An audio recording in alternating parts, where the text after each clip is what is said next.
Les entretiens médicaux d'Anguin avec AG2R La Mondiale. Sébastien Wurzer, vous êtes microbiologiste et virologue à Eau de Paris. Et on va voir avec vous qu'il y a des moyens inattendus finalement de détecter et de surveiller les épidémies. Un de ces moyens inattendus, c'est d'analyser l'eau des égouts, si j'ai bien compris. Vous êtes avec nous, Sébastien Wurzer? Je ne le vois pas. Alors, en attendant Sébastien Wurzer, je vous un petit rappel sur ce qui nous attend dans l'après-midi. Ensuite, là, on va terminer cette session sur la surveillance, le dépistage, l'immunité. Et ensuite, on aura une session sur Covid, est-on prêt, gestion des autres pathologies en période Covid, matériel et organisation de la chaîne de soins, est-ce qu'on est prêt, anticiper les prochaines pandémies. Voilà, c'est ce qu'on verra dans la prochaine session. Je vois que Sébastien Wurzer nous a rejoint. Donc Sébastien Wurzer, bonjour, merci d'être avec nous pour ces entretiens médicaux d'Anguin un petit peu particuliers puisqu'ils sont entièrement numériques. Et donc je vous laisse la parole pour votre communication. Allez-y. Bonjour, merci de m'avoir invité.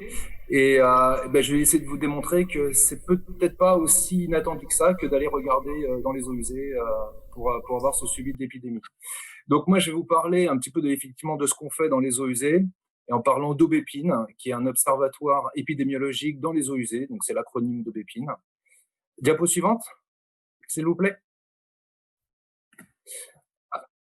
D'accord. Alors, attendez, je suis désolé parce que je vois pas du tout en fait chez moi, donc je suis à l'aveugle. Déjà, je vais pas reprendre ce qui a été dit. Je vais passer assez vite sur ce qui a été dit précédemment.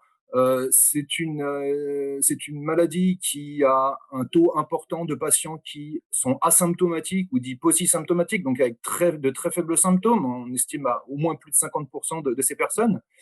Ce qui fait que la détection simplement basée sur la base des symptômes est tout bonnement insuffisante pour pouvoir suivre la dynamique de l'épidémie. À ça, on ajoute le fait de tester toute la population rend ça un petit peu, on l'a vu, très compliqué, et notamment pour des questions de coûts et de charges analytiques. Vous pouvez cliquer, s'il vous plaît, parce qu'en plus, il y a des animations. Donc, je vous ai représenté la fameuse pyramide des maladies infectieuses, où on part d'une base avec toute la population générale, et parmi laquelle vont émerger un certain nombre de patients infectés présentant aucun symptôme, donc les asymptomatiques, ou très peu de symptômes, et qui finalement seront jamais vus au sein du système hospitalier. Ensuite, il y aura les patients qui présenteront une très faible, des symptômes modérés que l'on verra au travers de la médecine générale et la médecine de ville, voilà. Et ensuite, on aura les patients qui nécessiteront une hospitalisation avec des symptômes modérés à sévères, voire même jusque des décès. Et c'est ce qu'on avait observé, c'est ce qui a été suivi lors de la première vague avec la politique de testing qui avait été mise en place. Vous pouvez cliquer, s'il vous plaît. Voilà, donc la question qu'on s'est posée, nous, c'était comment on pouvait suivre cette pandémie de coronavirus et notamment au travers du suivi des eaux usées. Vous pouvez cliquer. Donc, c'est pas totalement farfelu à la base comme idée, puisque les eaux usées sont déjà suivies pour le monitoring des drogues dites illicites avec le réseau SCORE. Par contre, il n'y avait pas grand-chose sur les micro-organismes. Pourtant, nous, d'habitude, on s'intéresse à Haute-Paris sur des virus de gastro-entérite. Et donc, on avait déjà démontré en 2015 qu'il existait une relation entre la concentration donc, de norovirus de groupe 1, de groupe 2, qui sont les principaux virus responsables des gastro-entérites chez l'homme. Donc, il y avait une corrélation entre leur concentration dans les eaux usées et les cas de gastro-entérite qu'on observait au sein de la population qui était raccordée à ce réseau d'assainissement. Et donc, au travers de la mesure de la charge virale, on pouvait avoir un reflet de l'état sanitaire de la population par rapport à une pathologie donnée. Vous pouvez cliquer, s'il vous plaît. Voilà, donc on a simplement réappliqué notre principe au cas du SARS-CoV-2. Donc, le SARS-CoV-1, le premier du nom de 2003, il avait déjà été démontré qu'il était présent dans les selles des patients et que entre 10 et 20% des patients infectés présentaient des symptômes digestifs avec une phase entérique. Vous pouvez cliquer. Avec le SARS-CoV-2, on a à peu près 50, les quelques publications qui existent sur la question, dont je vous ai mis un petit extrait des résultats en dessous. Alors, ça va être très difficile de voir ce qu'il en est, parce que c'est tout petit, mais il faut regarder la courbe grise. Voilà. Donc, il y a à peu près 50% des personnes qui ont des symptômes digestifs. Alors, pour autant, on ne sait pas trop s'il y a une réelle phase entérique, c'est-à-dire une multiplication du virus au sein du tractus digestif. Pour autant, on a des concentrations qui sont relativement élevées dans les selles et avec une période d'excrétion prolongée, si vous pouvez cliquer, qui peut aller à plus de 2 semaines. Et donc, on s'est mis en tête de mesurer le génome de SARS-CoV-2 dans les eaux usées afin de pouvoir éventuellement suivre la transmission du virus au sein de la population. Vous pouvez cliquer. Voilà, donc très schématiquement, on a une population générale qui va contenir des personnes non infectées, des personnes symptomatiques et des personnes asymptomatiques. On a tous en commun le fait d'aller aux toilettes. Et c'est donc ça part directement dans les égouts qui vont avoir pour réceptacle les stations d'épuration. Et donc, en entrée des stations d'épuration, on récupère des échantillons d'eau usée, souillée donc, et on mesure la charge virale avec des méthodes très proches finalement de ce qui est fait dans le diagnostic clinique. On va également évaluer le risque infectieux, c'est des questions auxquelles on s'intéresse. Et ensuite, on va s'intéresser aussi à ce qui ressort des stations d'épuration. Est-ce que, que ce soit au terme de boue qui vont être finalement épandus ou les rejets d'eau usée traitée pour savoir si éventuellement cela présente un risque ou pas. Diapo suivante.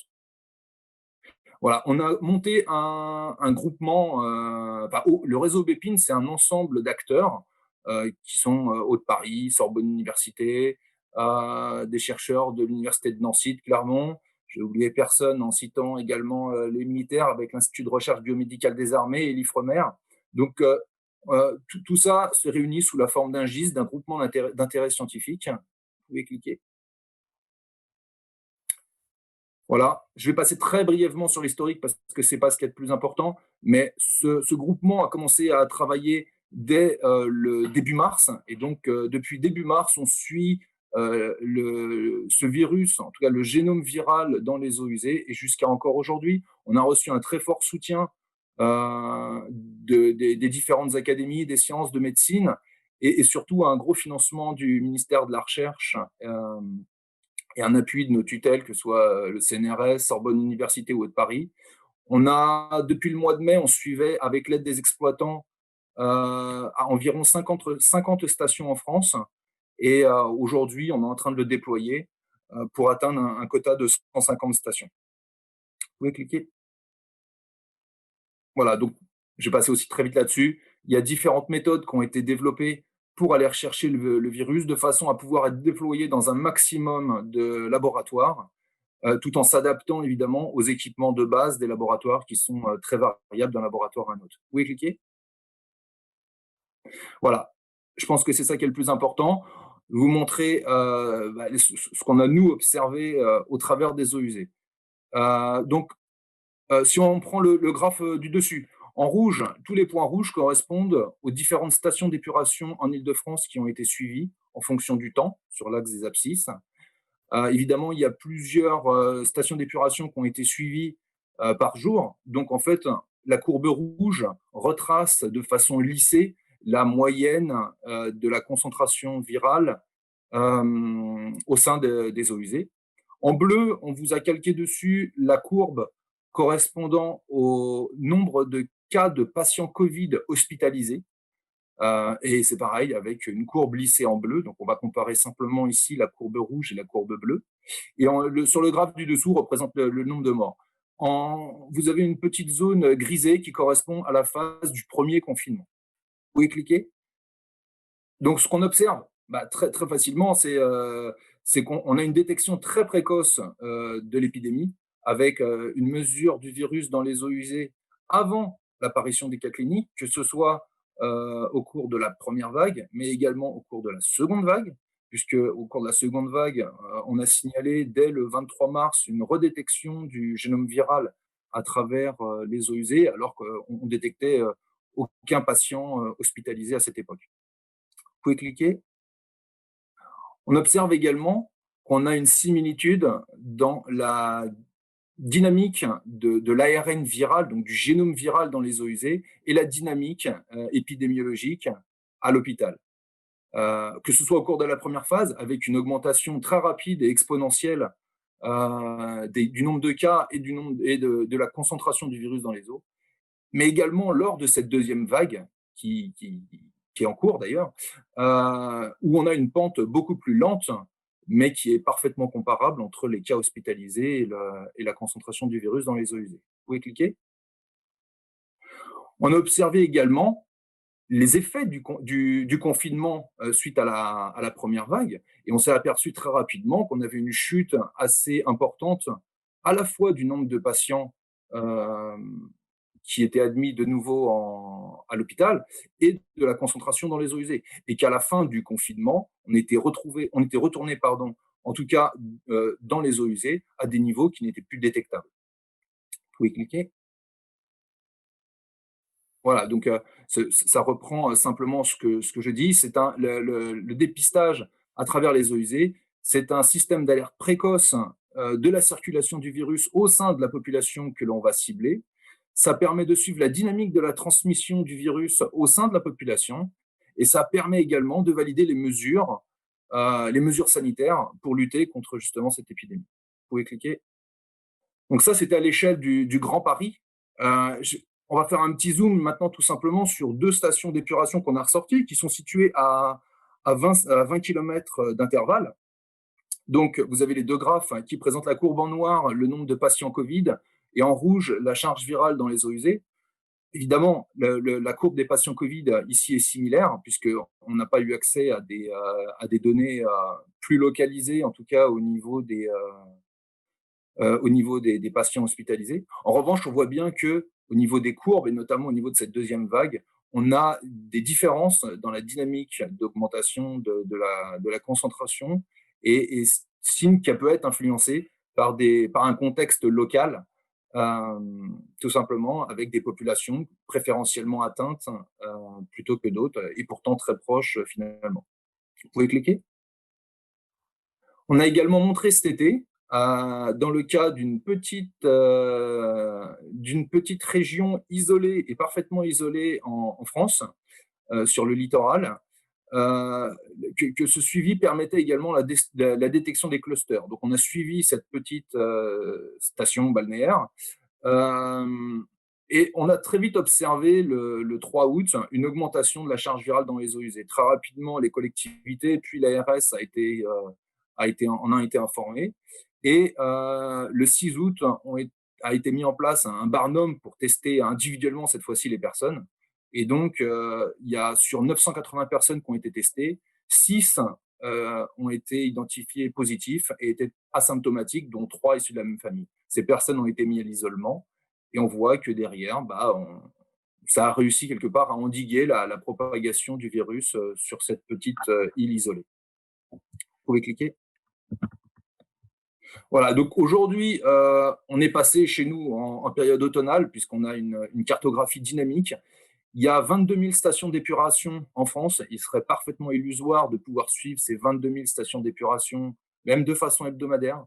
Donc, nos mathématiciens ont intégré tous les paramètres de ces 22 000 stations d'épuration en France.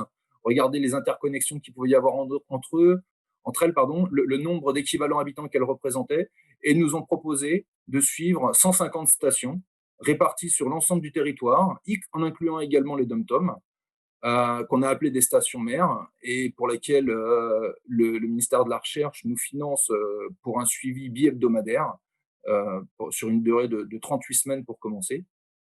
Vous pouvez cliquer.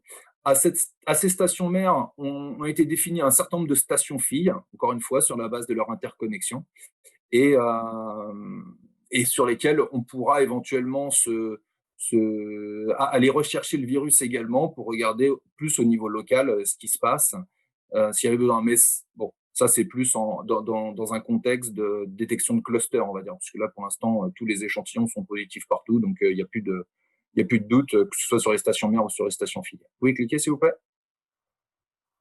Voilà, je vais terminer cette présentation en vous signalant que Aubépine, c'est plus que le suivi simplement de ce nouvel indicateur viral, indicateur collectif, que évidemment les particules virales sont présentes dans les selles, mais leur infectivité, elle est très largement discutée. Alors sans remettre en question le principal mode de contamination qui reste par voie aérienne, et voire même par voie manuportée, mais on a une contamination orofécale qui pourrait être éventuellement possible, et donc pour laquelle on essaye d'apporter une réponse, quand bien même ce serait des événements très très ponctuels. Pour cela, on a des projets en cours, donc utilisant des modèles animaux. On a des projets en cours pour travailler sur les selles humaines, pour regarder la persistance du virus dans les selles humaines, envisager quelle serait la dynamique de la charge virale chez les patients asymptomatiques, parce qu'aujourd'hui, on a accès à des patients symptomatiques et on arrive à avoir une petite idée de la dynamique de sécrétion du virus. En revanche, chez les asymptomatiques, on n'en a aucune idée. On ne sait pas de quelle façon ils participent à la contamination des eaux usées. Et tout ça pour avoir une prédiction. Alors, ce sera peut-être illusoire d'en déduire un nombre de patients infectés à travers une concentration dans les eaux usées, mais peut-être d'envisager des flux à venir de patients vers les hôpitaux. Et enfin, on a des projets en cours sur les eaux usées parce que on suit la persistance du virus dans les eaux usées, mais également dans les boues, qui sont des gros problèmes pour les exploitants de stations d'épuration. On regarde l'élimination du virus à travers les filières de stations de traitement des eaux usées. S'il vous plaît, diapo suivante pour la conclusion.